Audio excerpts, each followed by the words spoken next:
So here we have a line graph, right? Let's do this step by step. At this point, if you like, you can pause the video and write an example of your own, and then play the video and watch as I explain how I'm making the changes, and see if you made the same changes or perhaps made different changes. Let's start. So number one, it says the line graph below. That's the subject. Instead, I'm going to say this graph.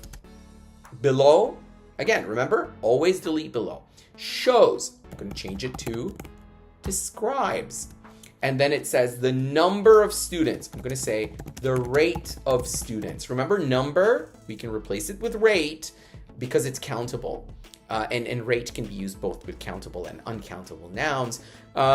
Okay, and then it says enrolled in 4 academic fields. This is where the question can help me. Here I have the verb enrolled, but if I read the question, it says the number of students registered. So I'm going to use this to paraphrase. So it's a freebie, really. So the rate of students registered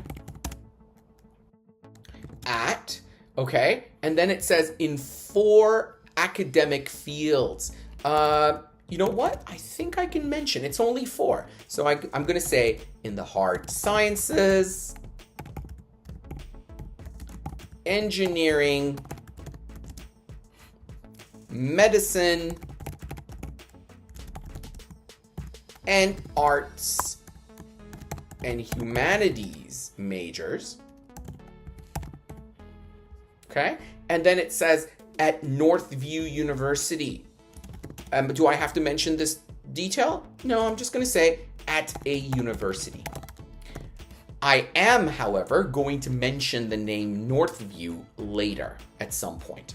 Okay, so at a university, and then the question says between 1965 and 2005, I'm going to change it to from 1965 to 2005.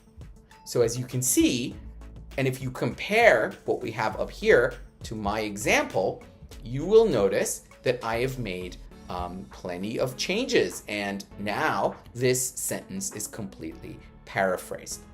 What I want you to do is show me how you have paraphrased these sentences in these examples that I just showed you. And in the comments, share your responses and let me know if you managed to make some additional changes, in addition to the things that I have showed you. All right, guys, that is it for today's lesson. I hope you enjoyed the content. If you do, please like, share, and subscribe, and let other people know about these free lessons that are available. Please note that by becoming a member of the channel, you will have access to additional content and lessons and complete video tutorials for the IELTS preparation process. Thanks again, and I hope to catch you all in the next video.